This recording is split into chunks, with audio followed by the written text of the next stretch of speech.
Mesdames et messieurs, soyez salués où que vous soyez, partout à travers les quatre coins du globe. Alors, c'est très chaud entre Israël et l'État syrien. Benjamin Netanyahou vient de montrer son vrai visage au régime nouvellement arrivé au pouvoir du côté de la Syrie. Ah oui, est-ce que c'est le karma du nouveau régime qui commence, qui va débuter ainsi? Est-ce que c'est un nouveau conflit qui va s'ouvrir entre Israël et la Syrie? Alors, chers dames, chers messieurs, en ce jour du 8 décembre 2024, Benjamin Netanyahou vient de procéder à des frappes massives au sein de la capitale syrienne à Damas et aussi dans d'autres points clés de la Syrie. Ou même d'ailleurs, il a procédé à un envahissement de la localité syrienne, que je vais vous relayer des informations tout à l'heure. Et Benjamin Netanyahou s'est prononcé. Il a parlé par rapport à cette invasion, par rapport à ce qu'il vient de faire. Chers dames, chers messieurs. Mais les zones que Netanyahou a frappées, vous-même vous allez comprendre que c'est pour affaiblir le nouveau régime nouvellement venu au pouvoir. Et en d'autres termes, c'est une déclaration de guerre au nouveau régime nouvellement arrivé. Alors, je suppose qu'on constate que le karma est en train de vouloir frapper, ou bien a commencé à frapper ce nouveau régime syrien.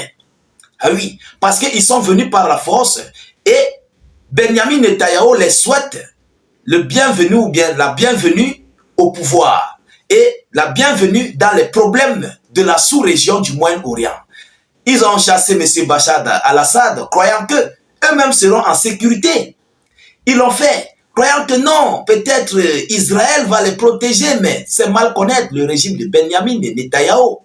Ah oui, Netanyahou ne veut pas de concurrents au sein de la sous-région du Moyen-Orient. Alors, qu'est-ce qui s'est réellement passé? Qu'est-ce que Benjamin Netanyahou a déclaré par rapport à ce sujet? Chers dames, chers messieurs, je vous prie avant de continuer, vous savez, la répétition est pédagogique. Je vous dis d'abord merci, vous tous qui êtes là, qui nous suivez, que ce soit dans les suggestions que vous nous avez retrouvées. Je vous prie, s'il vous plaît, YouTube, si c'est votre première fois dans nos vidéoconférences, veuillez cliquer sur le bouton s'abonner juste là en dessous et activer la cloche pour ne plus rater nos prochaines vidéos d'actualité. Nous publions des vidéos de jour comme de nuit.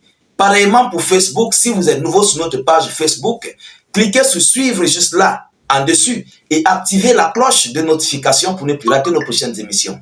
Alors, partagez aussi la vidéo dans tous les groupes aussi pour permettre à nos différents frères africains, panafricains, à tout le monde entier de nous retrouver sur cette plateforme où nous réalisons des vidéos d'actualité de jour comme de nuit. N'hésitez pas de vous abonner et d'activer la cloche de notification. Vous comprenez? C'est très important. Laissez vos avis en commentaire. Alors, qu'est-ce qu'ils disent, mesdames et messieurs? Qu'est-ce qui s'est passé et qu'est-ce que Netanyahou dit?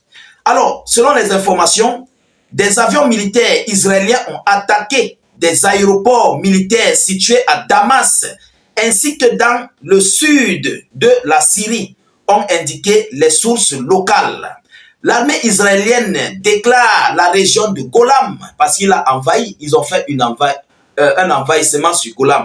L'armée israélienne déclare la région du Golan à la frontière avec la Syrie une zone militaire fermée, selon les médias israéliens. Tchazal a également annoncé dimanche s'être déployé dans cette zone tampon démilitarisée à la lumière des développements en Syrie et sur la base de la possibilité que les groupes armés pénètrent dans la zone tampon. L'armée y a déployé des forces en vue d'assurer la sécurité des communautés du plateau du Golan et des citoyens israéliens selon un communiqué. Est-ce que c'est à Israël de faire ce genre de boulot? Il faut que Israël laisse les Syriens eux-mêmes sécuriser leur territoire. Ce que Israël devait faire, c'était de sécuriser sa parcelle, de sécuriser son propre territoire. Ce n'est pas d'entrer envahir le territoire autrui pour dire que tu mets une sécurité. Alors, en d'autres termes, Israël est en train de couper sa part de gâteau, comme l'a fait la Turquie, comme l'a fait les États-Unis d'Amérique, comme l'ont fait les autres États. Israël ne fait que suivre le plan et d'agrandir son pays. Je pense que tel est le cas. Oui, Israël commence à discuter sa part de gâteau sur la Syrie.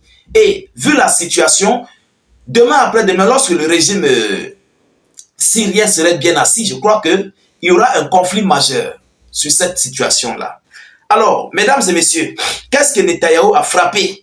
Selon les informations, Israël a attaqué à nouveau Damas, tir au centre de la capitale.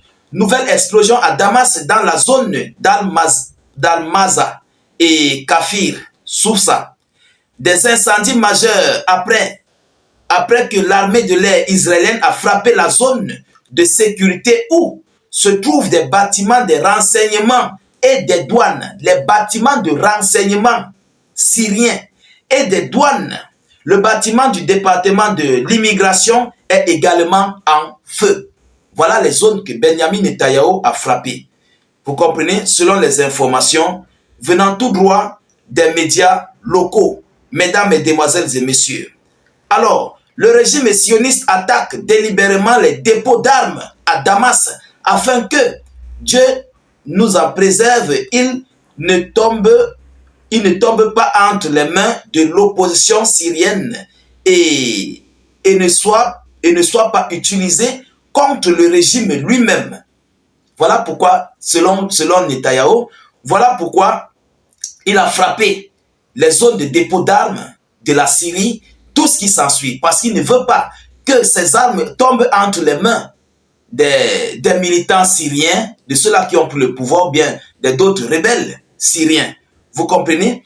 Alors, par rapport à cette situation, mesdames et messieurs, à l'heure actuelle, l'avancée de Tchazhal dans le Golan est de 14 km de profondeur.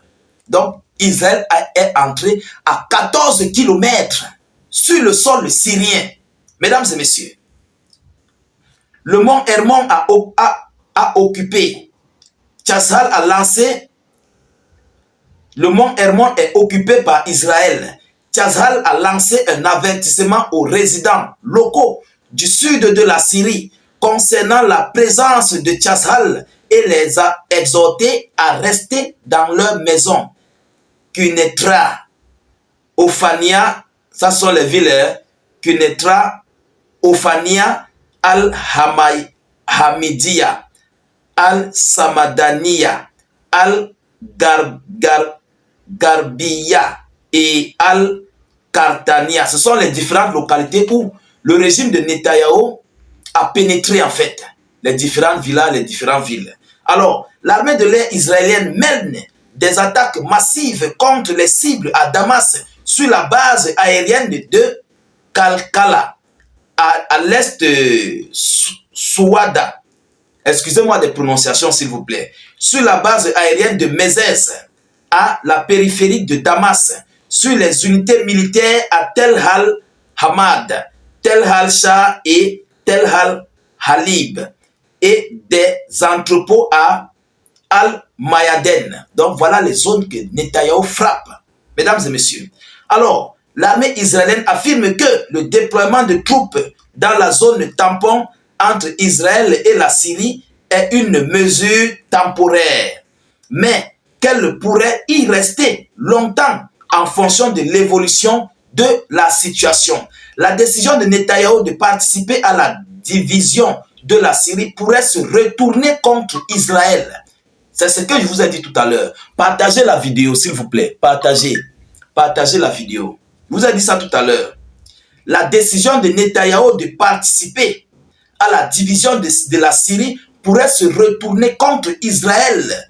Il vaudrait mieux laisser les Syriens se débrouiller eux-mêmes plutôt que de concentrer sur eux-mêmes l'attention malveillante des nouvelles autorités islamistes de Syrie comme facteur commode pour unir les Arabes syriens extrêmes disparates. Voilà ce que nous disent les médias locaux. Vous-même, vous comprenez à quel point Netanyahou n'a pas l'air de rigoler dans cette zone. Mesdames, mesdemoiselles et messieurs, je pense que le nouveau régime syrien va commencer à payer son karma. Oui, c'est le début du karma.